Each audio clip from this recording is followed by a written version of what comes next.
Hello students, आप सभी लोगों का इस टू पे स्वागत है। मैं हूं आपका chemistry teacher Nagendra Singh. I have done BTech from IIT and I am teaching since last 15 years. अभी तक मैंने 25,000 से ज़्यादा बच्चों को पढ़ाया है और हज़ारों बच्चों को आईआईटीएन डॉक्टर बनाया है। अगली बारी आपकी है।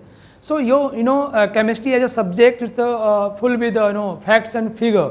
तो कई बार लोग इसको रटते हैं और ये इनके लिए मुश्किल सब्जेक्ट बन जाता है, बट यहाँ पे आप कॉन्सेप्ट्स को समझेंगे, रियलाइज़ करेंगे और ये सब्जेक्ट आपके लिए बहुत ज़्यादा स्कोरिंग और रैंक प्रोड्यूसिंग होने वाला है। तो चलिए देखते हैं आज के लेक्चर में कैसे ये चीज़ें रियलाइज़ करते हैं हम। Okay, thermodynamics lecture number 2। हमने क्या पढ़ा था बच्चों? System surrounding and boundary, open, close and isolated system, extensive and intensive properties. याद है ना आपको? क्या बात है। तो चलिए हम लोग फिर ये सवाल ट्राई करके देखते हैं कि आपको सही में याद है कि नहीं। और there are 4 thumb rules. Okay, the most important one is that you have to response, everyone has to respond here, everyone has to respond here. Okay, so I'm just asking the question, come on, see this one, it's a beautiful and like बहुत ही मासूम सवाल है। identify the intensive quantities from the following, identify the intensive quantities from the following। इनमें आपको intensive quantities को identify करना है। Let's now check it. हम चेक करते हैं हमारा आंसर सही है गलत। Intensive properties, I have already discussed with you the properties which is just derived from the instinct quality of the material. I mean, if you divide the material in number of parts, then each part have the same value as the whole itself, as the bulk itself. So let's see enthalpy. No, we know कि enthalpy की value change होती रहती है, but molar enthalpy is intensive property, right? Temperature, yes. Volume, no.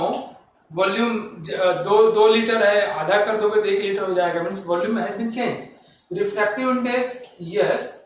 सो बच्चों answer is B and D. ये दोनों कैसी property हो गई? इंटेंसिव प्रॉपर्टीज हो गई। रिफ्रैक्टिव इंडेक्स उस मटेरियल की क्वालिटी होती है, मटेरियल थोड़ा लो चाहे ज्यादा लो, जो इसका रिफ्रैक्टिव इंडेक्स है वो है, राइट। सो ये उस मटेरियल की क्वालिटी हो गई। Okay, so answer is B and D. मैंने लिखवाया था कि देखो, अनुश्री कह रही है, मैंने लिखवाया था कि वॉल्यूम इंटेंसिव प्रॉपर्टी है। गांव वालों बताओ, क्या मैंने वॉल्यूम को इंटेंसिव लिखवाया था या एक्सटेंसिव? अनुश्री दीदी कह रही है कि मैंने लिखवाया था कि इंटेंसिव है। मुझे लगता है बेटा कहीं आपको कुछ मिस्टेक हो गया है। जो चीज ये मैंने कहा था कि डिवाइड करने पर घट जाए, जैसे वॉल्यूम है 2 लीटर, डिवाइड करेंगे 1 लीटर हो जाएगा, और डिवाइड करेंगे आधा लीटर हो जाएगा, तो चेंज हो गया ना बेटा। हाँ, स्पेसिफिक वॉल्यूम जो होगा वो इंटेंसिव प्रॉपर्टी होगी। हाँ, ये बात सही है। स्पेसिफिक वॉल्यूम, स्पेसिफिक वॉल्यूम समझते हो बेटा? स्पेसिफिक वॉल्यूम मतलब क्या हुआ? Volume per unit mass, volume per unit mass मतलब मैंने कहा था पर यूनिट, अगर हम किसी चीज को डिफाइन करते हैं पर यूनिट मास, पर ये डेंसिटी है तो डेंसिटी स्पेसिफिक वॉल्यूम का उल्टा होगा, मास पर यूनिट वॉल्यूम। तो मेरे ख्याल से प्राइस होता है पर केजी, पर ग्राम, या डेंसिटी या स्पेसिफिक वॉल्यूम, ये सब चीजें। मोलरिटी, मोल पर लीटर, ये चीजें इंटेंसिव हो गई। ओके, ग्रेट, बहुत बढ़िया, क्या बात है। तो चलिए अब नेक्स्ट क्वेश्चन करते हैं हम लोग, ठीक है बेटा? Okay, great. Now next question is, ऐसे ही आप लोगों को इसका भी आंसर करना है और यह क्वेश्चन नंबर 2 पे आना है ना। Among the following extensive property is, इनमें से एक्सटेंसिव प्रॉपर्टी कौन है? इज और आर, आई मीन एक या एक से ज्यादा से हो सकता है। तो एक्सटेंसिव प्रॉपर्टी, और ये मैं आपको बता दूं, ये सारे सवाल एग्जाम में ऑलरेडी आए हुए हैं, ये सारे मैं कंपटीशन क्वेश्चन लेके आया हूं। ओके, तो let's now discuss it. Extensive property, molar conductivity, जहां भी पर मोल, पर केजी ऐसा कुछ आया तो ये इंटेंसिव हो गया। ओके, इलेक्ट्रोमोटिव फोर्स, ये इंटेंसिव है ना? क्यों? मैं आपको बस इसका फॉर्मूला लिखता हूं बच्चों।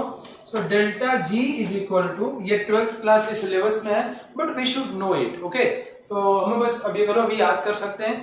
So delta G is equal to था बच्चों माइनस एन मतलब number of mole, F means Faraday, E means electromotive force. So E is equal to minus delta G by NF. So it is defined change in Gibbs free energy. You can see it is defined for change in Gibbs free energy per mole. So it's defined per mole and therefore it's a intensive property. Okay. So resistance it's an extensive property. Okay. जितना ज्यादा area of contact होता है उतना resistance ज्यादा होगा, area of contact कम होगा तो resistance कम होगा. So it depends on the volume या एरिया, कितना एरिया कांटेक्ट में है. Now heat capacity as it is an extensive property, but if we calculate, if you discuss about the molar heat capacity or specific heat capacity, okay, so resistance it depends on the area of contact, so it depends on the kitna area of contact hai. Heat capacity, please keep in mind, heat capacity per mole, that is called molar heat capacity, or heat capacity per gram ya per kg, specific heat capacity. Those are both are intensive, but this one is extensive. So answer is C and D. Answer will be C and D. Okay. Now next third one. चलो भाई फिर शुरू हो जाओ. Which of the following statements are wrong? मैंने आपको एक चीज बताया है कि जब भी स्टेटमेंट्स पूछा जाए एग्जामिनेशन में बच्चे गलत कर जाते हैं, रॉन्ग को करेक्ट कर देंगे, करेक्ट को इनकरेक्ट उल्टा पुल्टा जाता है. तो हम लोग एक आइडिया लाइन ऑफ थॉट बना लेंगे और जो मैं कहूं उसको एग्जैक्टली फॉलो करना है, एग्जैक्टली फॉलो करना है. क्या मन में डालो, हम हमेशा करेक्ट ढूंढेंगे. पहले हमें ऑप्शंस में करेक्ट ढूंढेंगे कौन सही है, और उसका क्वेश्चन में पूछा जाएगा रॉन्ग बताओ तो रॉन्ग को हम टिक मार देंगे, सही वाले को छोड़ देंगे. पूछे कौन सही है तो सही वाला बता देंगे. तो first we will search for the correct one. Okay, now just follow this one. See, so the following statements are wrong. Let's see. Whereas work done on the rigid boundary is 0. ये बात तो सही है and it will be correct for forever. हमेशा के लिए सही होगा. Okay.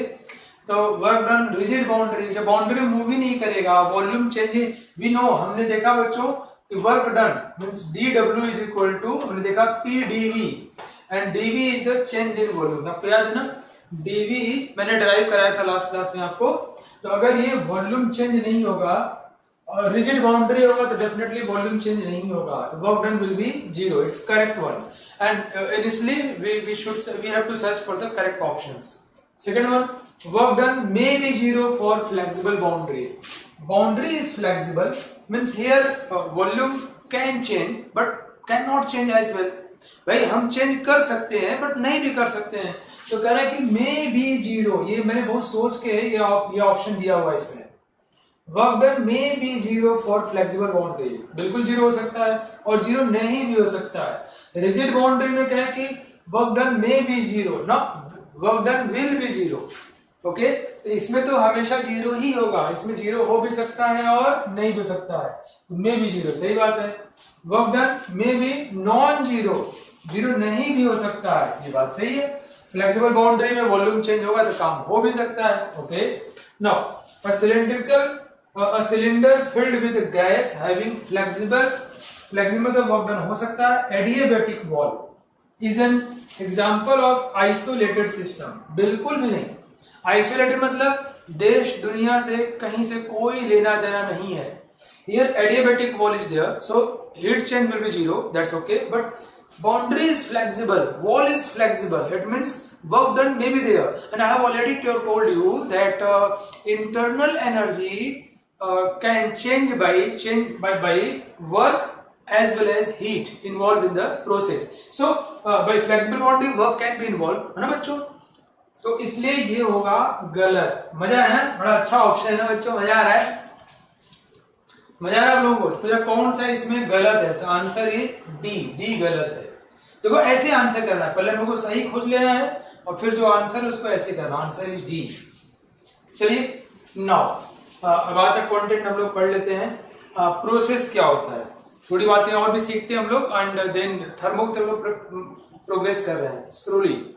ओके, प्रोसेस क्या होता है, व्हाट इज प्रोसेस, हिंदी में प्रक्रिया क्या होता है.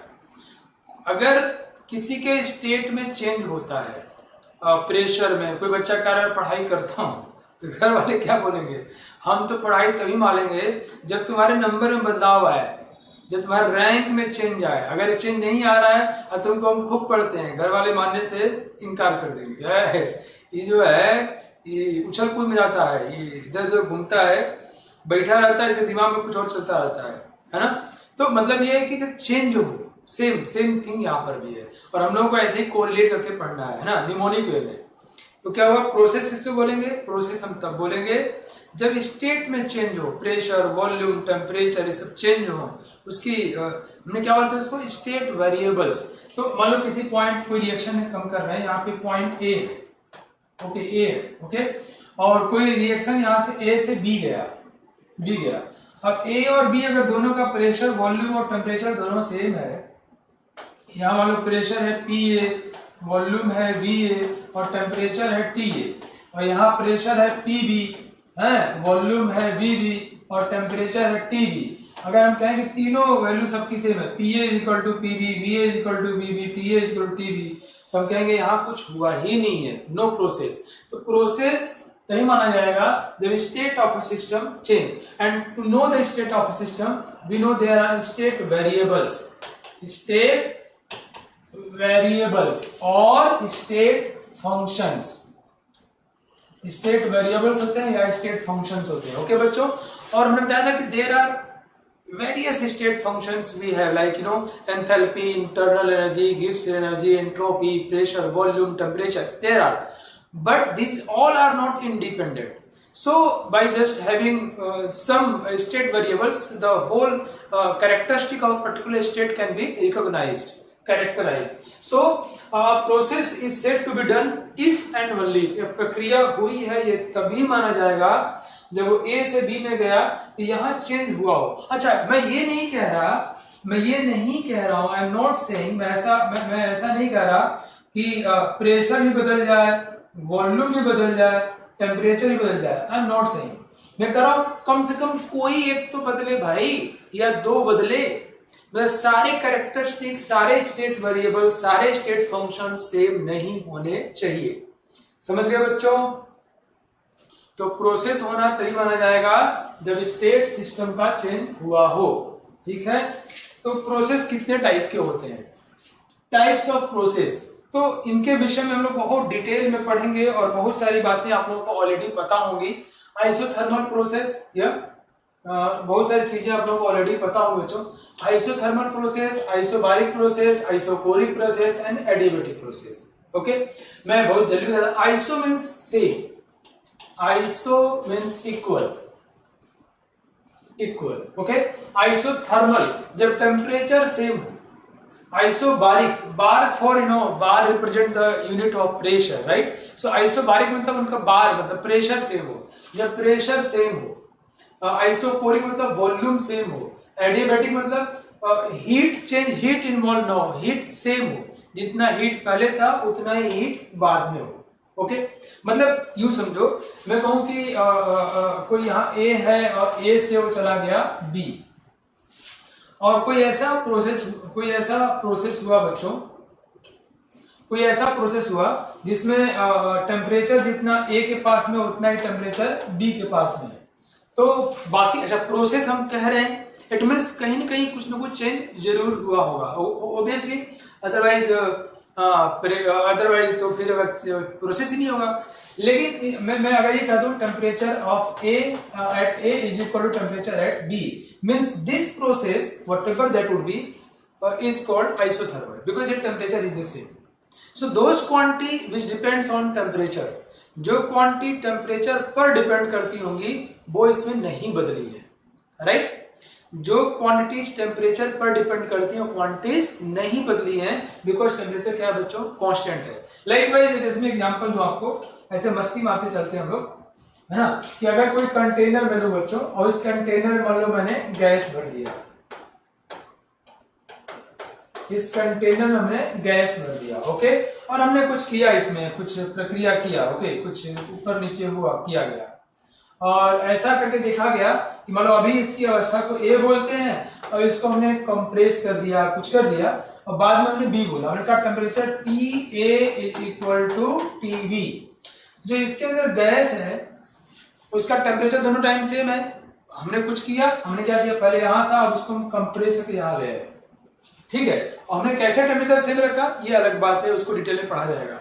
तो जैसे इंटरनल एनर्जी है, हम पढ़ने वाले हैं उस गैस का जो अंदर है, तो वो वैल्यू टेम्परेचर पर डिपेंड करती है। तो हम कहेंगे change in internal energy, internal energy में जो बदलाव है कहां से, A टू B प्रोसेस में, is equal to 0। Internal energy में कोई चेंज नहीं हुआ।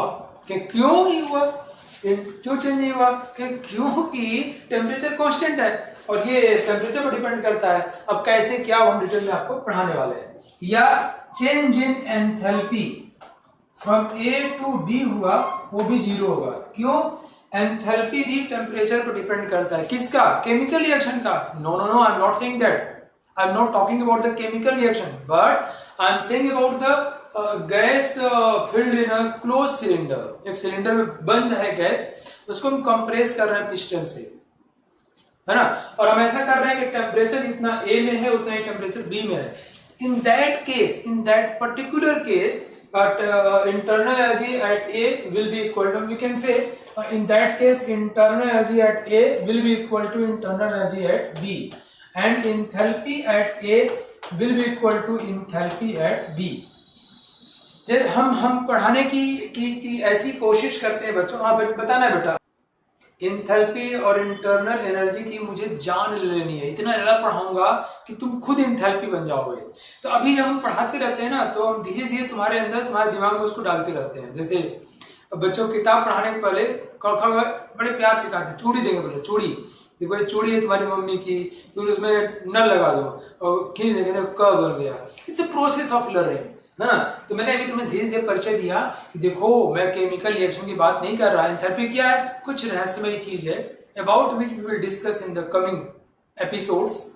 So if in a gas closed cylinder system, if you consider it and the temperature will be same, in that case अगर temperature same होगा, और you can say isothermal case में internal energy का change 0 होगा, enthalpy का change 0 हो जाएगा। Okay बच्चों, मेरी बात समझ में आई क्या। और you can say isobaric, let's see this one. Isobaric का केस है, प्रेशर कांस्टेंट है, जितना प्रेशर पहले था उतना प्रेशर बाद में है ना, प्रेशर कांस्टेंट है। ओके, जैसे एग्जांपल दूं, क्या कर रहा हूं मैं, इन्फ्लेट कर रहा हूं बलून को, गुब्बारे में गैस भरा हुआ है। ओके सी, ये कोई ऐसे पिचका हुआ गुब्बारा है और आपने इसमें गैस फूंक मारा। अभी इस गुब्बारे के सरफेस में जो प्रेशर होगा, अभी इस सरफेस में जो प्रेशर होगा वो कितना पता होगा, 1 atm। क्यों, 1 atm से ज्यादा होगा तो फूल जाएगा, अब कम होगा तो पिचक जाएगा, क्योंकि बाहर तो प्रेशर 1 atm है ना यार। अच्छा, उसको ने फुला दिया, अभी फुला दिया तो गुब्बारा जो है ये फूल के ऐसे हो गया, है ना भाई। अब अंदर प्रेशर कितना है, now again the pressure is 1 atm। सो एक हमने प्रोसेस किया, दिस प्रोसेस को हम क्या बोलेंगे, isobaric, pressure is constant. Okay, now isochoric, let's see, isochoric volume is constant. So if volume हो मतलब डेल्टा चेंज इन वॉल्यूम क्या हो गया, 0। वॉल्यूम इज कांस्टेंट, जितना वॉल्यूम पहले था उतना वॉल्यूम बाद में है। प्रेशर चेंज कर दिया, टेम्परेचर चेंज कर दिया, व्हाटएवर, बट वॉल्यूम चेंज नहीं किया। हो we know work done, DW मतलब differential work done, small work done. बड़ा वर्क डन बात करना है तो डेल्टा W कर लो, है ना। इट ऑल डिपेंड्स कि हम किसके लिए बात करना चाहते हैं। बहुत छोटा, देख कितना छोटा, बहुत ज्यादा रे, कितना, इतना कि तुम सोच भी न सको। कैसा, फिर बताइए हमको, तुम ही सोच के बताओ। बहुत छोटा बताया, हमके उससे भी ज्यादा छोटा क्या है, मैं कहूँगा जितना तुम सोच नहीं सकते हो, टेंस टू 0। इतने छोटे लेवल बात करनी है, we will use differentially small work done, or we want to calculate, we want to discuss about the significant amount of work done. In that case we will say delta W. Okay bachcho, so in that this is P here, P dV for dW and P delta V, and since here both are 0, so it will be equal to 0.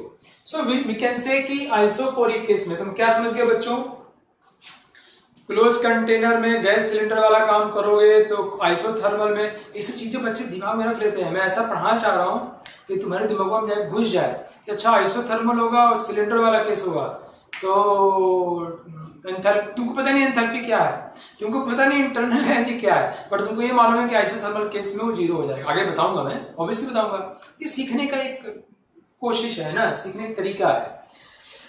तुम कहोगे isochoric है तो voltage zero हो जाएगा, right. बोल adiabatic means delta Q is equal to zero, adiabatic में heat change zero हो जाएगा। अच्छा मैं एक बात और शेयर करूं आपसे, एडियाबैटिक केस में बच्चों क्या होता है, डेल्टा क्यू जीरो हो जाता है, मतलब जितना हीट पहले रहा होगा क्यू ए या क्यू ए ना यूज करके हम कह सकते हैं कि हम कह सकते हैं Q initial is equal to Q final, मतलब एक प्रोसेस हुआ जितना पहले हीट था उतना हीट बाद में है, no heat change involve.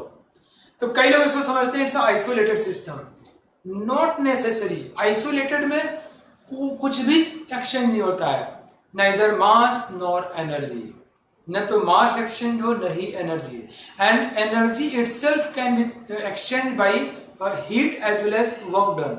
So heat exchange is just the one part of the system. I mean, if heat is not exchanging and not involved in exchange, no, just consider it. मैं तुमको बताऊं, अगर heat exchange में involve नहीं हो रहा है, ये सिर्फ एक हिस्सा है, हो सकता है कि वो वर्क डन हो जा रहा हो। यस बच्चों, मैं क्या बोला कि एडियाबैटिक प्रोसेस होने का मतलब ये जरूरी नहीं है कि वो आइसोलेटेड हो। एडियाबैटिक है और वर्क डन भी नहीं हो रहा है तब वो आइसोलेटेड हो गया। ओके, समझ गए बच्चों, मजा आ रहा है। हीट चेंज और टेम्परेचर चेंज में क्या डिफरेंस है? टेम्परेचर एक पैरामीटर है, और टेम्परेचर डिफरेंस जब होता है तो हीट फ्लो करता है। टेम्परेचर डिफरेंस होने से हीट फ्लो करता है from high temperature to low temperature. Temperature और हीट डिफरेंट चीज है। हीट जो है स्टेट फंक्शन नहीं होता, समझो, बता तुम कर रहा हूं, वो ध्यान सुनना। हीट और टेम्परेचर में क्या अंतर है? बहुत ही मासूम सा बट बहुत ही लॉजिकल क्वेश्चन है, कई बच्चे इसमें उलझे रहते हैं। मैं इसके लिए एक अच्छा सा, अभी मैंने क्या बताया, तुम लोग जो मैं स्टेटमेंट देता रहता हूं उसको नोट किया करो, यही स्टेटमेंट एग्जाम में आएगा। मैंने क्या बोला, एडियाबैटिक प्रोसेस आइसोलेटेड होता है हमेशा, ये जरूरी नहीं है। एडियाबैटिक होने के बाद अगर वर्क डन हो गया तो वो फिर आइसोलेटेड नहीं है। ठीक है, मैं ये नहीं कह रहा हूं कि एडियाबैटिक आइसोलेटेड नहीं होता, मैं ये कह रहा हूं कि एडियाबैटिक होने का मतलब आइसोलेटेड नहीं होता। ठीक है, क्यों? आइसोलेटेड मतलब कोई भी चेंज नहीं होना चाहिए, और एडियाबैटिक है तो मतलब हीट चेंज नहीं हो रहा है, वर्क डन हो गया तो फिर आइसोलेटेड कैसे है? राइट नाउ, अब ये हीट और टेम्परेचर बताऊं। अगर दो बॉडी है, एक ये गर्म बॉडी है, इसको मैंने लाल रंग से दिखाया, और एक जो है ब्लू रंग से दिखाता हूँ, ये बॉडी जो है गर्म नहीं है, ठंडी बॉडी है। इसका टेम्परेचर है मान लो टी ए बॉडी है, इसका टेम्परेचर है टी बी और ये बी बॉडी है। इनमें जो टेम्परेचर डिफरेंस है, तो temperature is a state variable, temperature is a state function. Temperature से हम उस बॉडी के उस अवस्था को कैरेक्टराइज करते हैं। तो किस पोजीशन से रैंक है तुम्हारा, वो ध्यान सुनना। यस, एग्जाम्पल मिल गया। अरे बाप रे बाप, मुझे एग्जाम्पल मेरे दिमाग में आ गया। तुम्हारी जो रैंक आती है, क्या तुम्हारा रैंक क्या है, खड़ा किए, कैसे? मेरी रैंक जो है 11वीं है, 11th रैंक है क्लास में, तो वो तुम्हारे स्टेटस को बता रहा है। 11th रैंक है, 40th रैंक है, 60th रैंक है, जो भी है, या 100th रैंक है, वhatever, वो तुम्हारे स्टेटस को बता रहा है। लेकिन तुम्हारे स्टेटस में अप एंड डाउन जो है रैंक से नहीं होता है, पढ़ाई से होता है। जो तुम तो पढ़ना इज ए प्रोसेस, लेकिन तुम पढ़ाई जो है, पढ़ाई कोई स्टेट फंक्शन नहीं है। मगर तुम्हारी पढ़ाई क्या है? क्या पढ़ाई क्या है, मतलब पढ़ाई क्या है, क्या होता है? रैंक क्या बताऊंगा मैं। तो रैंक क्या मतलब तुम्हारा टेम्परेचर क्या है, कितना temperature is a state variable, state function. Okay, but temperature में बदलाव हीट की वजह से हो रहा है। किसी बॉडी से हीट निकल गया, टेम्परेचर डाउन हो जाएगा, हीट चला गया, टेम्परेचर बढ़ जाएगा। तुम पढ़ लिए तो रैंक बढ़ जाएगा, रैंक अच्छी हो जाएगी, और तुमने नहीं पढ़ा तो रैंक खराब हो जाएगी। तो वर्क और हीट, वो ध्यान समझना। अरे बाप रे बाप, चलो नोट कर लो भैया, कौन पूछा था ये? वर्क एंड हीट, ये दोनों स्टेट वेरिएबल्स नहीं है। These are not state variables, these are not measurable properties. हमें तुम कितना पढ़ते, मतलब तुम क्या पढ़ते हो, ये कोई मेजरेबल प्रॉपर्टीज नहीं है। मेजरेबल प्रॉपर्टीज तुम्हारी क्या रैंक है, तुम टॉपर हो, second rank, third rank, pass हुए, फेल हुए, these are the measurable properties. तुम्हारा क्या ग्रेड आया, क्या परसेंटाइल आया, these are measurable properties, but these properties will change because of your study is the, तो तुम कहते हो कि तुम्हारे पढ़ने का जो मैनिफेस्टेशन है, मैनिफेस्टेशन मतलब डिस्प्ले, दिखता है, प्रदर्शित होता है, तुम्हारी पढ़ाई का जो प्रदर्शन है, वो तुम्हारी पढ़ाई का जो प्रदर्शन है वो दिखता है कहाँ पे, वो दिखता है, तुम्हारी पढ़ाई का प्रदर्शन दिखता है रैंक में। तुम्हारी पढ़ाई का प्रदर्शन दिखता है रैंक में, पढ़ाई की वजह से रैंक चेंज करता है, बट तुम्हारे स्टेटस को तुम्हारा रैंक बताता है। तो वर्क एंड वो ध्यान सबको नोट कर लेना है, ये work and heat are not measurable properties.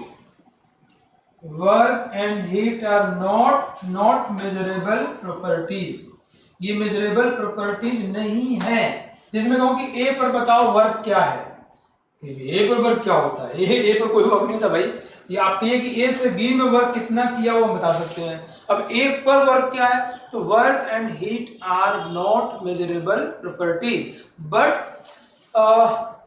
Work and heat display themselves, manifest themselves in process. Process में वो दिखते हैं, प्रदर्शित होते हैं, प्रोसेस में वर्क होता है। ओके, पढ़ाई करने से रैंक आगे पीछे होती है। सबको समझ में आ गया बच्चों, सबको समझ में आ गया, बोलो यस नो, वाव, मजा आ गया। ये पता है तुम्हें, बहुत अच्छे लोग नहीं आता है, कुछ लोग ढंगला जाएंगे, सब पसर जाएंगे, सन्नाटा पसर जाएगा, बट तुम जब उसको बताओगे कि वर्क एंड हीट, क्योंकि पॉइंट ए पर वर्क बताओ, पॉइंट ए पर वर्क बताओ, इट्स मीनिंगलेस क्वेश्चन। किसी पॉइंट पर वर्क नहीं हो सकता, वर्क किसी प्रोसेस पे होता है, हीट चेंज किसी प्रोसेस का होता है, और उस प्रोसेस की वजह से टेम्परेचर में बदलाव होता है। ठीक, अब एक दोस्त ने और सवाल पूछा, ये तुम सब नोट करते जाना, अरे बाप तुम्हारा नोट्स बहुत कीमती होने वाला है, तुम देखो अगर इसको नोट्स का किताब लिख दोगे ना तो पैसा कमा के लाल हो जाओगे।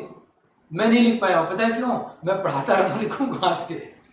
इससे बात जानते हो कब दिमाग में आती है, जब बच्चों को पढ़ाते हैं, उस बैठ के सोचते दिमाग में आता ही नहीं है। अच्छा, एक और बात सुनो, एक दोस्त ने पूछा कि सर इसका मतलब आपने ये बताया, नाम में दोस्त याद नहीं कर पाया, कि ए से बी जब प्रोसेस होगा तो प्रोसेस में हीट और वर्क इन्वॉल्व होते हैं, राइट। तो क्या इसका मतलब, देखो एडिएबेटिक प्रोसेस में मतलब तुम लोग बिल्कुल इन्वॉल्व हो गए, अरे यार मजा आ गया। अब थर्मो की वाट लगने वाली है, तुम लोग जब सवाल पूछ रहे इसका तुम लोग इन्वॉल्व हो गए, वाह क्या बात है। तो मैं थोड़ा अपने आप हम लोग इंटरेस्ट जनरेट कर लिए। तो एडिएबेटिक प्रोसेस में दोस्त ने कहा टेम्परेचर कांस्टेंट होगा, हम क्यों कह रहे सर, अभी आप बताएं कि वो हीट चेंज होगा तो टेम्परेचर चेंज होगा, टेम्परेचर चेंज का माध्यम हीट है, फिर घबरा दिए तुम। मैंने दो बातें बोली थी, हीट और वर्क, या बात। तो एडिएबेटिक है तो तुमने हीट को तो जीरो कर दिया, हीट चेंज जीरो, वर्क के विषय में तो बताओ तुम। अब कौन सा वर्क डन भी जीरो हो जाए तो टेम्परेचर कांस्टेंट हो जाएगा, है ना। तो अगर वर्क डन और हीट चेंज दोनों जीरो हो जाए तब ऐसा होगा। तो अब इसके ऊपर डिपेंड करता है, इसके ऊपर क्वेश्चन मार्क लग गया है, ठीक है, समझ गए बच्चों। चलिए, तो काफी डिस्कशन हो गया, हमने क्या पढ़ लिया, अब ये सबको याद हो गया होगा ना। हमने क्या पढ़ लिया कि 4 टाइप्स के प्रोसेस हैं, कौन कौन से, आइसोथर्मल, आइसो मतलब सेम, थर्मल मतलब temperature, isobaric same pressure, isochoric same volume, adiabatic same heat, volume constant, work done zero, isobaric pressure constant, temperature constant वो वाला है तो केस, तो सिलेंडर गैस वाला तो इंटरनल एनर्जी कांस्टेंट रहेगा, एंथैल्पी भी कांस्टेंट रहेगा, या हीट कांस्टेंट रहेगा, ठीक है। चलिए, बहुत मजा आ रहा है, मुझे बहुत मजा आ रहा है अनुश्री यार। नेक्स्ट, अभी थोड़ा सा क्विज कर लिया जाए, क्यों भाई गाँव वालों तैयार हो आप लोग, बोलो तो फिर हम लोग क्विज कर ले थोड़ा सा इतने डिस्कशन के बाद में, ठीक है। ठीक है, ठीक है। हम लोग ना थर्मो खत्म करने के लिए नहीं पढ़ना है, देखो आजकल एग्जाम में तुम जो सीखते हो वही स्कोर करते हो, खत्म तो बहुत बच्चे करते हैं। हमको ऐसा पढ़ना है कि ऐसा लगे कि थर्मो हमारा हो गया है, थर्मो के अंदर हम घुस गए हैं, मतलब तुम्हें लगे कि दिमाग में थर्मो ही चल रहा है। चलो come on, which of the following statements are false. चलो फटाफट आंसर करो तो। First we will search for the correct one. Adiabatic process is case of isolated system, care नहीं, case of isolated system. Adiabatic process is case of isolated system, गलत। मतलब may or may not be isolated system, it can be isolated system, okay? W is equal to 0 for isoporic process, yes, it's correct. W is equal to 0 for isothermal process, no, it's not. Molarity is an extensive property, no. Mole per liter, mole per liter, it's intensive property, ये भी गलत हो गया, okay बच्चों? सो answer is, हम क्या होता है ना, फॉल्स। कौन गलत है? गलत, ए गलत है एंड सी गलत है एंड डी गलत है। और जैसे मैं सिखा रहा हूं वैसे ही तुम्हें करना है, फिजिक्स में भी, केमिस्ट्री, मैथ्स, बायोलॉजी, जिसके भी तुम विद्यार्थी हो ऐसे अप्रोच करना है। तो adiabatic process is case of isolated system, नहीं, इट कैन और कैन नॉट भी, हो भी सकता नहीं हो सकता है, तो उसका है ये जरूरी नहीं है। जीरो आइसोपोरिक में जीरो होता है, आइसोथर्मल में बिल्कुल नहीं, मोलरिटी इंटेंसिव होता है, ठीक है, सही है बच्चों।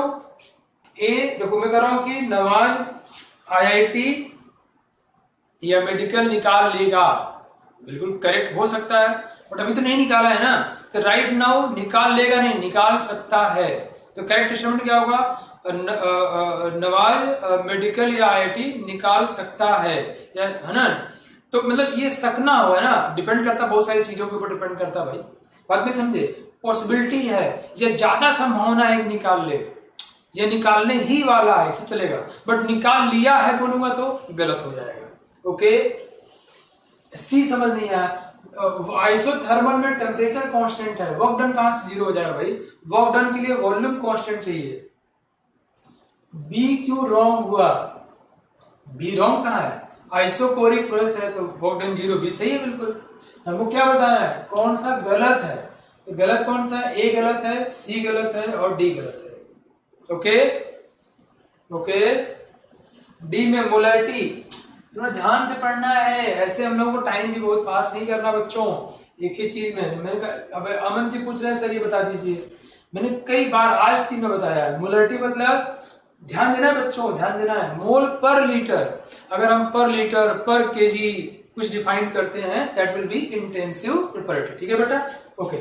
Now next see the next content, cyclic process. Cyclic process किसको बोलते हैं? साइक्लिक प्रोसेस मतलब ऐसे समझो, जब छोटे वाले होते हैं और घर वाले पापा अपनी बाइक छूने से मना करते हैं, कि उसके 2 उद्देश्य होते हैं। एक तो ये होता है कि उनकी बाइक गिर गई तो बाइक को चोट लग जाएगा, दूसरा होता है कि तुमको चोट लग जाएगा। तो इन दोनों वजहों से बाइक छूने से मना करते हैं, खासकर जब बच्चे जो हैं 10th क्लास में होते हैं। तो एडोलेसेंस बहुत ल्यूक्रेटिव होता है, अरे यार लेके उड़ जाए, फिर लेके उड़ जाए, नहीं इतना हो जाएगा, लेके हवा में भन भना के उड़ रहा है। मैं भी जब मैं तो बीटेक फर्स्ट ईयर में बाइक चलाना सीखा था, मेरे पास तो था ही नहीं, घर में तो साइकिल वाइकिल थी तो कहाँ सीखते।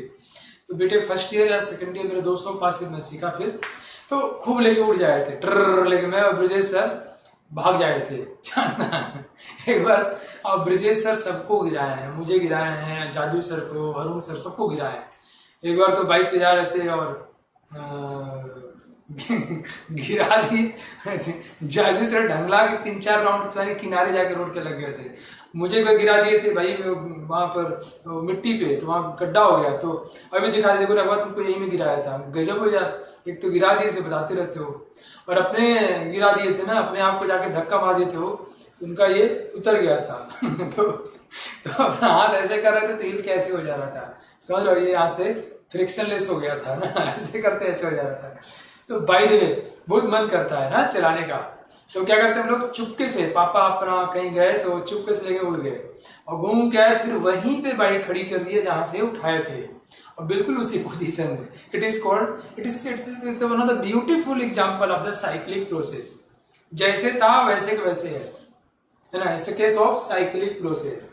तो मैं क्या होता है साइक्लिक प्रोसेस किसको बोलते हैं, जहां शुरू किए नाच गा के फिर वहीं चले आए और ऐसा खड़ा कि जहां पता वहीं पर है, ताकि पापा को भनक भी न लगे कि कुछ हुआ भी है इसको बोलते हैं साइक्लिक प्रोसेस। कितना शानदार एग्जांपल है ना, जब इनिशियल और फाइनल पोजीशन बिल्कुल सेम हो, रिएक्शन जहां शुरू हुआ फिर वहीं पे चला है। मतलब एक केस हम लोग let's take an example of cyclic process.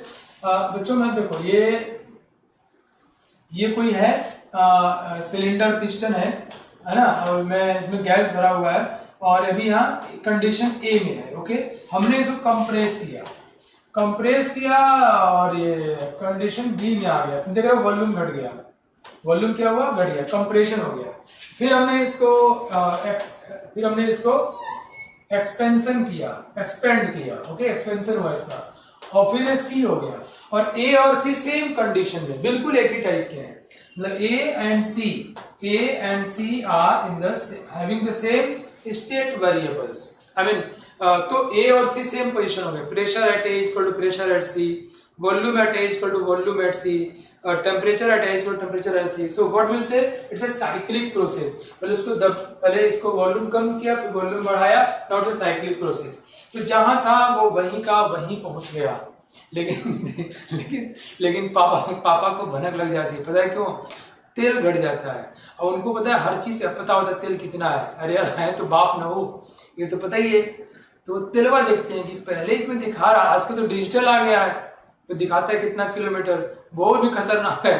पहले दिखा रहा था कि 52 किलोमीटर चलेगा, अब दिखा रहा है 45 किलोमीटर। ये 7 किलोमीटर क्या हुआ है, मालूम चले यहाँ 7 किलोमीटर दूर इसके दोस्त का घर है, 3-3.5 किलोमीटर दूर। ओह, वहां जाके मस्ती मार के आया, फिर तुम्हारी खुटाई शुरू, लय धनाधन तुमको ठोकना शुरू कर देते हैं। तो बाय द वे, बात मेरी समझ आई आप लोगों को साइक्लिक प्रोसेस क्या है। चलो हम लोग थर्मो में इसको थोड़ा डिटेल में देख लेते हैं।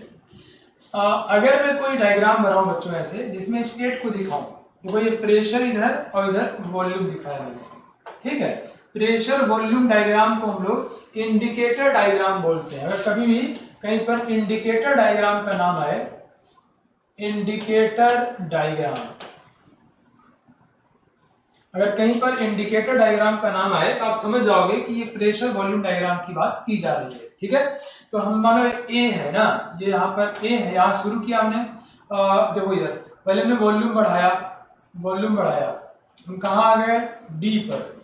फिर हमने कुछ किया, इधर प्रेशर घटाया, कहाँ आ गए हम, सी पर। और फिर हम ए पर आ गए। वो ध्यान समझो क्या हो रहा है यहाँ पर, हम ए से बी गए, बी से सी गए, सी से फिर ए चले आए। The initial position is equal to final position, same हो।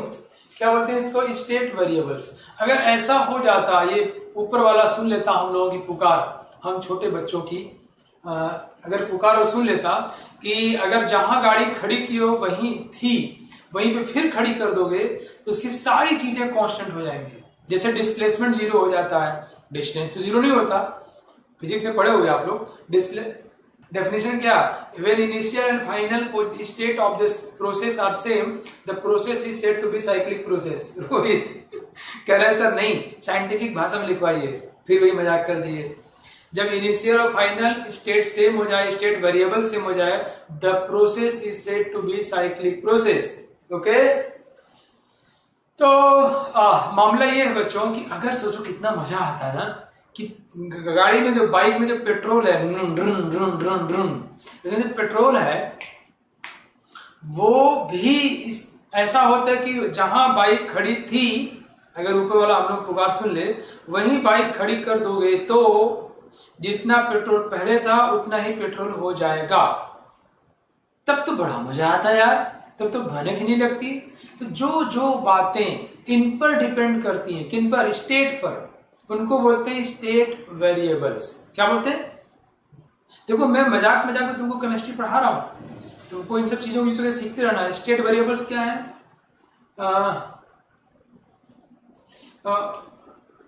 स्टेट वेरिएबल्स क्या है, वो वेरिएबल्स जो स्टेट पर डिपेंड करें, जैसे डिस्प्लेसमेंट। भाई हम यहाँ से चले और नाचते कूदते फिर यहीं चले आए, तो डिस्प्लेसमेंट चेंज क्या होगा, जीरो, क्योंकि स्टेट वही है। अगर सोचो ऊपर वाला ऐसा कर देता, हम लोग सुन लेता पुकार हम बच्चों की कि जहां गाड़ी खड़ी थी वहीं गाड़ी खड़ी कर दी चुपके से, साइलेंटली, दबे पांव, इतना शांति से कि तुमने किया, तुम्हें खुद ही भूल गए गाड़ी चलाए भी थे। इन दैट केस अगर ऐसा हो जाता कि पेट्रोल भी उसका उतना ही रहता जितना पहले था, ऐसा होता नहीं है दुर्भाग्य से, अगर ऐसा हो जाता तो वो एक स्टेट वेरिएबल होता। क्या होता, स्टेट वेरिएबल। वो ध्यान से तुम बात मेरी, वो क्या होता, तुम लोगों ने इंडिकेटर डायग्राम समझ गए, वो डायग्राम जिसमें प्रेशर वॉल्यूम पे ड्रॉ किया गया, जैसे इंडिकेटर डायग्राम। बेटा मैं लिखवा दूंगा डेफिनेशन, ठीक है। तो मैंने क्या बोला कि साइक्लिक प्रोसेस क्या है, व्हेन द प्रोसेस, तो लिख लो भाई, the process in which initial and final state of a system have same state variables, same state variables, okay, जिसमें इनिशियल और final, initial and final state of a system have same state variables, उसमें state variables की value क्या हो बच्चों, same हो, तो ऐसे क्या बोलते हैं हम लोग, cyclic process, okay. Now next एक क्वेश्चन ट्राई कर लेते हैं, कम ऑन बच्चों, रेडी नाउ, क्वेश्चन नाउ भाई, क्वेश्चन ट्राई करते हैं हम लोग, रेडी, सी क्विज है, बताना आपको which of the followings are cyclic process, followings मतलब एक से ज्यादा हो सकते हैं, which of the followings are cyclic process, इनमें सोच के बताना है। लेट्स डिस्कस करते हैं। देखो ये A से B गया है और B से फिर A पे चला आया, मतलब A से B गया ना, ऐसे हुआ और फिर B से A चला आया, तो जहां था वहीं पर चला गया, एक ऐसा प्रोसेस हुआ, साइक्लिक प्रोसेस हुआ, है ना। ये एक मैंने बेवकूफ बनाने के लिए दिया आप लोगों को, ये यहाँ B है, ओके, तो यहाँ पर B है, क्या हुआ, A से देखो एरो, A से B गया और फिर देखो B से फिर एरो देता है, B से A चला गया, तो जहां था वहीं फिर से पहुंच गया, ओके बच्चों। तो कैसा प्रोसेस हुआ है, साइक्लिक हुआ। यहाँ देखो A से B, B से C एंड C से आगे A, इट्स साइक्लिक प्रोसेस। यहाँ देखो A से B, B से C, C से A, it's cyclic process, okay, ठीक है बच्चों। तो all three are examples of cyclic process. This one is a very different example. It's a look very different, little bit puzzle to you. क्यों? क्योंकि तुम तो ऐसे घुमा फिरा सोच रहे थे, यहाँ क्या किया, A से B हुआ, B से A हुआ, मैं यहाँ से यहाँ गया और फिर यहीं से फिर यहाँ चला आया, तो इट्स अगेन साइक्लिक प्रोसेस में जहां था वहीं पहुंच गया, ओके। हाँ ठीक है, हम A से B गया और B से A चले आए, it's a case of cyclic process. A से B, B to C, C to A and A to B, B to C, C to A, it's a cyclic process, okay बच्चों। चलिए now reversible and irreversible process, wonderful case, बहुत ही important है, बहुत ही ज्यादा शानदार है। Reversible and irreversible process, जानते हो रिवर्सिबल किसको बोलते हैं?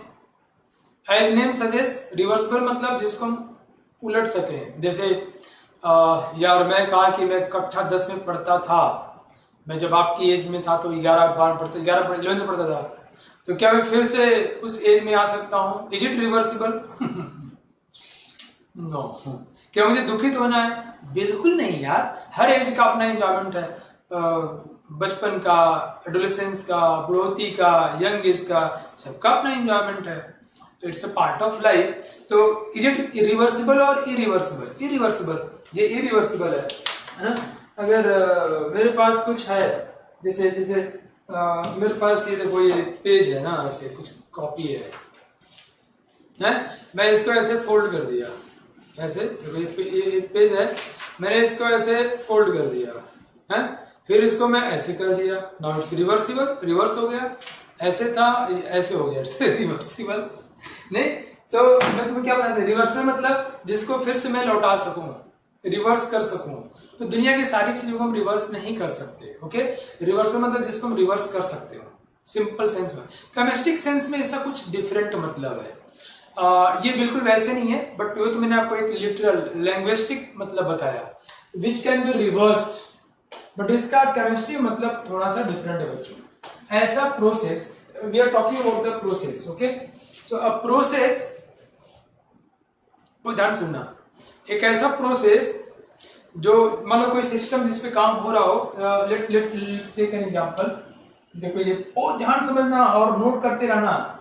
मैं तुम्हें फिर बताऊं कि मैं जब भी कोई कंटेंट पढ़ाता हूं तो सोच के पढ़ाता हूं कि बच्चों के दिमाग से उतर के उनके हृदय तक पहुंच जाऊं, उसको ले कि वो उसका हिस्सा हो गया है। और जब मैं ये सोचता हूं तो, और आप भी ये सोचोगे तो ये सही में हो जाएगा, और ये हो जाएगा तो बहुत कमाल का होगा, वो फिर IITian डॉक्टर से बहुत ऊपर निकल जाएगा। और ये बहुत मुश्किल से इतना कंसंट्रेशन हो पाता है, लेकिन अगर हम और आप सिंक कर गए ना, वाह वाह वाह, गजब का हो जाएगा। Just do it. और ये तभी होगा और सिर्फ तभी होगा जब तुम 100% हम पे विश्वास करते होगे, हमारे अंडर अपने आप को सरेंडर कर देते होगे, तभी ऐसा होगा। जस्ट डू इट, ये कर दो और चलो मजा लेते हैं। मैंने क्या बताया बच्चों, रिवर्सिबल प्रोसेस कब होने वाला है, बहुत ध्यान समझना। अगर मैं इसमें गैसेस ले लूं, ठीक है, तो अब गैसेस ले लिया तो अंदर कुछ प्रेशर होगा।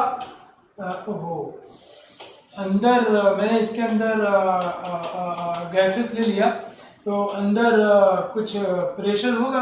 मान लो अंदर के प्रेशर को हम बोलते हैं PI, आई मतलब इंटरनल प्रेशर, बाहर के प्रेशर बोलते हैं PE या EX, एक्सटर्नल प्रेशर।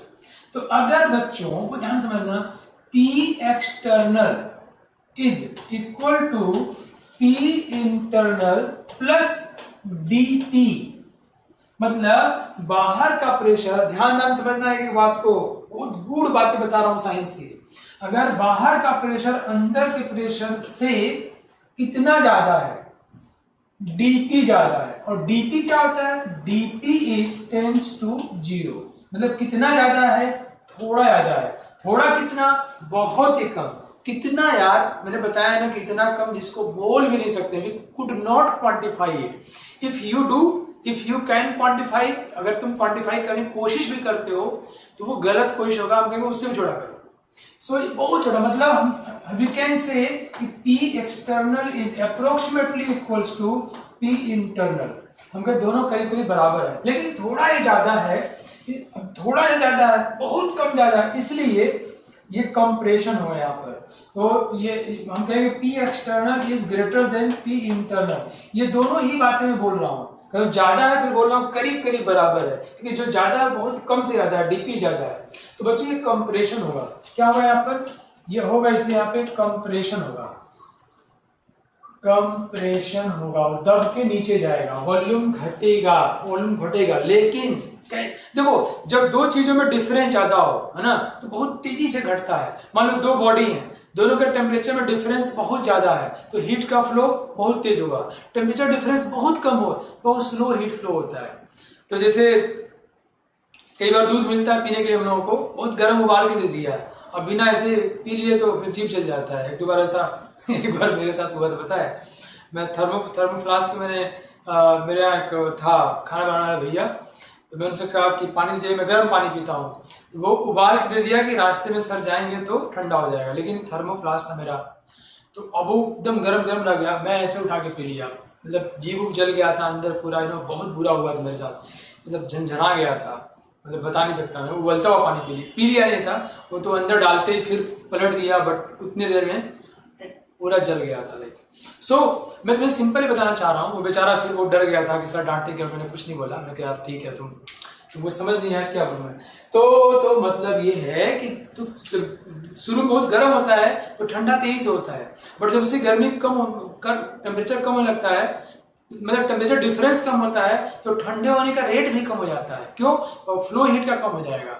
तो देखो जब मतलब दोनों में डिफरेंस कम होगा तो बहुत स्लो प्रोसेस हो जाएगा, डिफरेंस ज्यादा और प्रोसेस बहुत फास्ट होता है। यस, आई थिंक आप सबने देखा होगा, जानते होंगे आप लोग। तो मतलब क्या हुआ कि अगर एक्सटर्नल प्रेशर इंटरनल से ज्यादा है तो कंप्रेशन होगा। कितना से ज्यादा है? बहुत कम से। कितना? डीपी से। ये बहुत स्लो प्रोसेस होता है, इसको बोलते हैं ना वेरी स्लो प्रोसेस, स्लो नहीं बोलते हैं, वेरी स्लो, लेकिन वेरी स्लो बोल के भी लोग, वैज्ञानिकों की आत्मा को शांति नहीं मिली। क्या बोलता है? डेड स्लो प्रोसेस, ये मरा हुआ है, इतना धीमे होता है कि पता नहीं चलता हो भी रहा है। डेड स्लो प्रोसेस, क्यों? कि अंतर ही बहुत कम है। कि very slow, dead slow process कहते तब भी काम नहीं चला, तो कहता है इट्स क्वासी स्टैटिक प्रोसेस। क्या इतना स्लो है? क्वासी मतलब झूठा, QUASI, फॉल्स, फॉल्स, झूठा।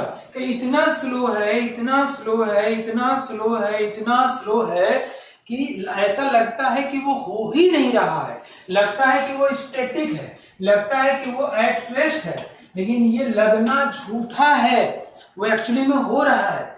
We are false predicting that the process is not going on, we are false predicting that the process is at rest, but actually it's going on, but it's too slow, it's dead slow, it's very slow, it's look like quasi static। तो जो reversible, इनको हम reversible process बोलते हैं। Reversible किसको बोलेंगे? जब process बहुत स्लो हो, और जब इसे नोट करते रहना, अरे बाप रे बाप, बहुत कीमती है बच्चों।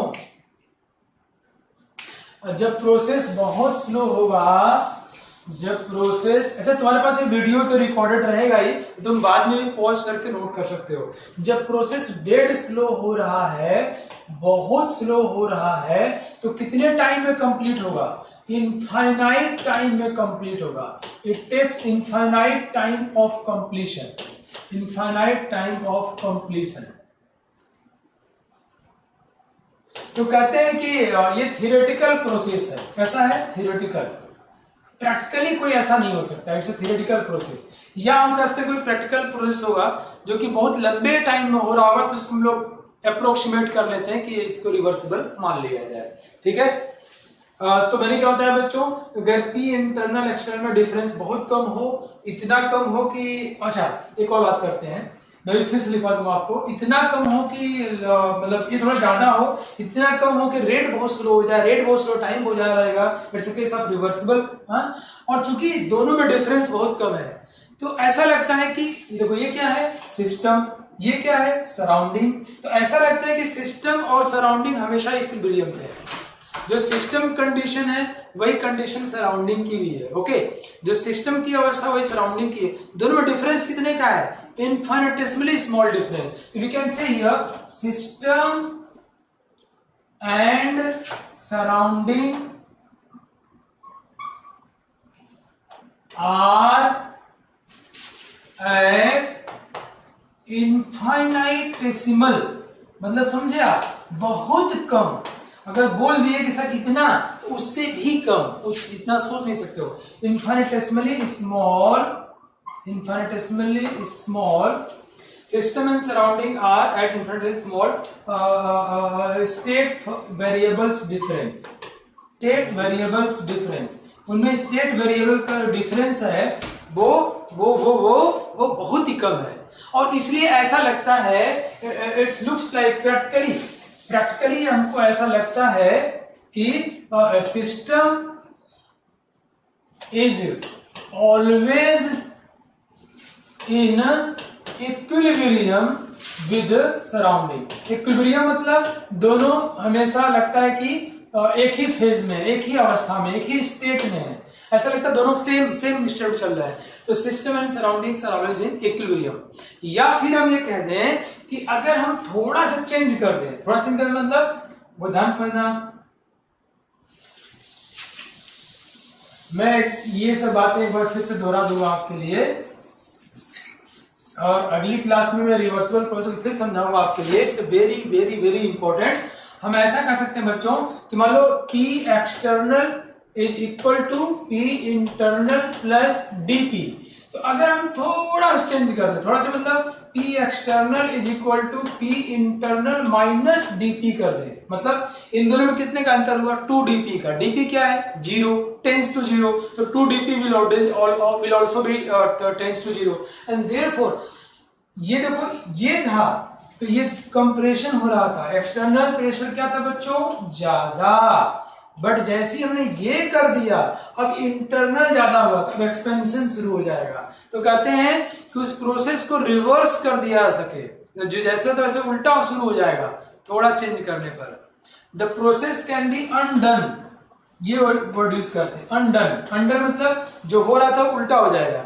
और the process can be reverse, process can be reverse by just changing very infinitesimal change in an external agent or pressure or force whatever applying here. So अगर एक्सटर्नल प्रेशर ज्यादा है तो कंप्रेशन होगा, और थोड़ा चेंज कर दो यार, थोड़ा इंटरनल को बढ़ा दो तो एक्सपेंशन शुरू हो जाएगा। ओके, तो रिवर्सिबल प्रोसेस क्या होता है बच्चों? ये कैसा जानते हो क्या बोलते हैं? कहते हैं रिवर्सिबल प्रोसेस में हमेशा इक्विलिब्रियम में होता है। और थोड़ा आध्यात्मिक बातें सुन लो। अगर तुम्हारा मन इतना शांत हो, कोई कहे तुम फेल हो गए, क्या कोई बात नहीं, क्या तुम टॉप कर गए, क्या कोई बात नहीं, तुम दोनों ही परिस्थितियों में बहुत ही इंजॉय करके लग करके, अच्छा कोई कहे तब बुरे काम करते रहो या सोचते रहो, ये नहीं हो पाता। यही तो इसीलिए लोगों का ईश्वर पे और परमात्मा पे विश्वास रहता है कि आप गलत काम करके कूलनेस कभी नहीं पा सकते हो। डकैती करो, मर्डर करो, चोरी करो, कमेंटबाजी करो, कोई छिटा कसी कुछ। हमारे बच्चे तो बड़े अच्छे हैं आजकल। ये मैं अपने देश के, हमारा जितना चरित्रवान और संस्कारिक देश है, आजकल न्यूज सुनता मैं टीवी बंद कर दिया हूँ। कोई किसी लड़की कमेंट मार दिया, कोई कुछ कर दिया, इसका नतीजा तो क्या है कि तुम्हारे पिताजी जब तुम्हारी बहन पढ़ने जाती है स्कूल में तो चिंतित रहते हैं, और जब कोचिंग से लौट के जब तक आ नहीं आती पूरा घर सोचता रहता है कब आएगी, कोई कुछ बोल तो नहीं दिया, कैसा समाज बना दिया है।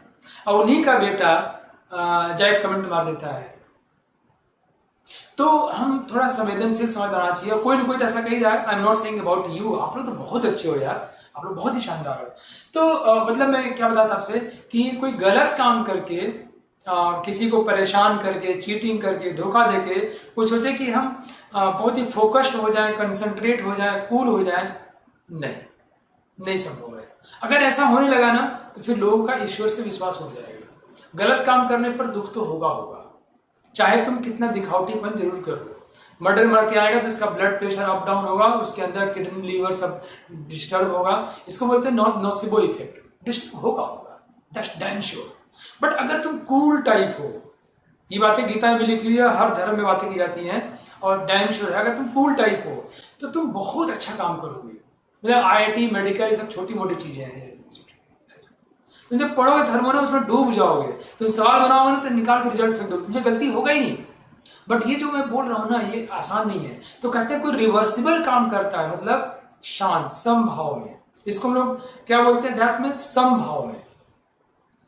तो रिवर्सिबल काम करता है तो डेढ़ स्लो काम होता है, बट उस समय वर्क जो होता है, वर्क रिवर्सिबली जो वर्क डन होता है वो मैक्सिमम होता है। लेकिन मैंने आपको क्या बताया कि प्रैक्टिकली रिवर्सिबल कोई प्रोसेस नहीं होता, थियोरेटिकल होता है।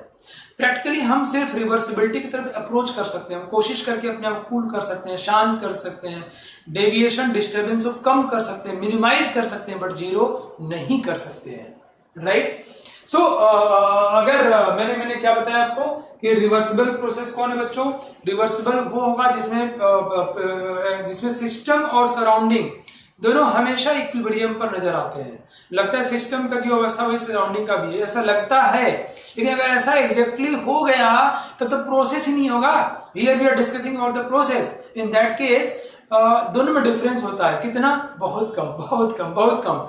अगर एक्सटर्नल ज्यादा है तो कंप्रेशन होगा, उलट दोगे तो एक्सपेंशन हो जाएगा, तो कहते हैं वो अनडन हो जाता है, थोड़ा मतलब वो उल्टा हो जाता है रिवर्स थोड़ा चेंज करने पर।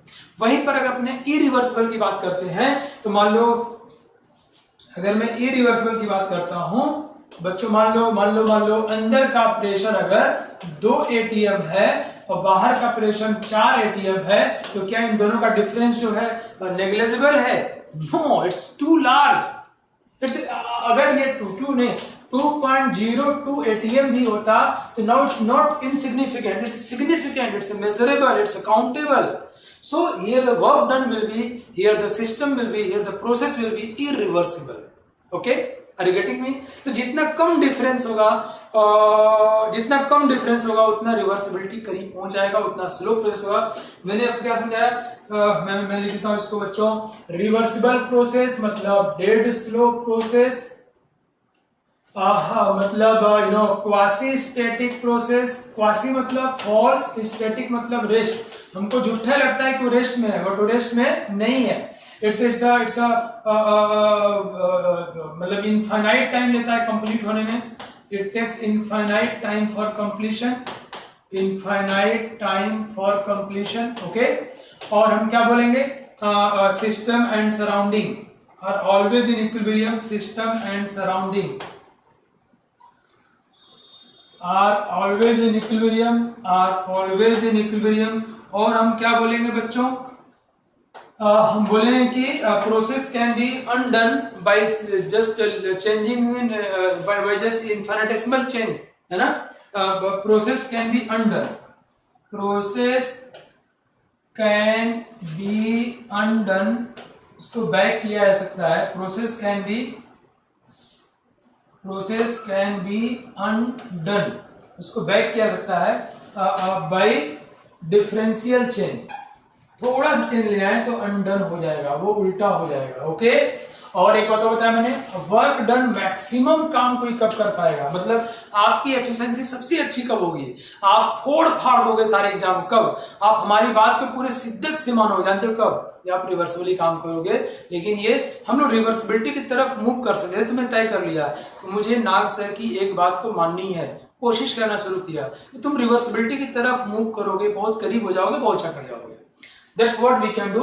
तो W मैक्सिमम कब होगा बच्चों, रिवर्सिबल मैक्सिमम काम करता है, ठीक है। इरिवर्सिबल कब होगा, जब डिफरेंस ज्यादा हो, जब वन स्टेप में काम हो जाए, तुरंत धड़ाम से काम हो गया, फास्ट प्रोसेस हो, जब उसको अनडन हम ना कर सके, जैसे हमारी एज बढ़ गई तब उसको घट नहीं सकता, इट्स इरिवर्सिबल, ओके। समझ में आया बच्चों, मजा आया आप लोगों को, ग्रेट, बढ़िया। नाउ मैंने यहाँ पे लिखा हुआ है quasi static process, quasi means as if और not really, false. Reversible process is quasi static one, quasi static process involving entropic production are not reversible. अगर कोई क्वासी स्टैटिक प्रोसेस है, मतलब सारे रिवर्सिबल प्रोसेस बहुत स्लो होते हैं, but सारे स्लो प्रोसेस रिवर्सिबल नहीं होते। सारे रिवर्सिबल प्रोसेस बहुत स्लो होते हैं, क्वासी स्टैटिक होते हैं, बट सारे क्वासी स्टैटिक प्रोसेस रिवर्सिबल नहीं होते। मतलब समझो, अगर कोई काम कर रहा हो और बहुत स्लो इसलिए हो रहा हो कि नीचे फ्रिक्शन लग रहा है, तो उसे चलने नहीं दे रहा है, तो फ्रिक्शन के कारण तो एनर्जी लॉस होगा ना, एनर्जी लॉस होगा, एंट्रोपी इन्वॉल्व होगा, तो वो फिर क्वासी स्टैटिक तो है बट रिवर्सिबल नहीं है। मैंने क्या बोला, compression against system with piston subjected to friction is an example of quasi static and non reversible। तो सारे रिवर्सिबल प्रोसेस क्वासी स्टैटिक होते हैं, बट सारे क्वासी स्टैटिक, क्वासी मतलब dead slow, very slow, are not reversible one. जैसे अगर हम कहीं काम कर रहे हैं, यहाँ हम स्लो चल रहे हैं, क्यों स्लो चल रहे हैं, यहाँ फ्रिक्शन है, हमको चलने नहीं दे रहा है, लेकिन फ्रिक्शन है तो एंट्रोपी इन्वॉल्व हो रही है ना, एनर्जी लॉस हो रही है ना, तो फिर वो रिवर्सिबल नहीं है। एनर्जी लॉस हो गया भाई, एनर्जी लॉस हो गया यार, ओके। बाकी मैं अगली क्लास में पढ़ाऊंगा आपको ये स्टेट फंक्शन, पाथ फंक्शन। मुझे उम्मीद है आज की क्लास आपको अच्छी लगी होगी, मजा आया होगा। एंट्रोपी क्या है ये पढ़ाएंगे बेटा अगली क्लास में आगे। और अभी जितना पढ़ाया मैंने इस पे आप थोड़ा सा फिर से पढ़ लेना, एनसीईआरटी भी और भी कुछ किताबें पढ़ लेना। तो अगली क्लास में फिर से यही शुरू करूंगा, तो आप भी थोड़ा पढ़े रहोगे, थोड़ा मैंने समझाया, कुल मिला के हम लोग अगली क्लास में बहुत कॉन्फिडेंटली सीख जाएंगे, ओके। ठीक है, okay, I will do it once more in next class, but before that you guys please go through the contents also, okay। ठीक है, मिलते हैं नेक्स्ट क्लास में। अपना ध्यान रखिए, माता पिता को बहुत खुश रखिए। जय Hind. On is to on, study is always on. Concepts के बेहतर रियलाइजेशन के लिए इज टू ऑन पर बने रहिए।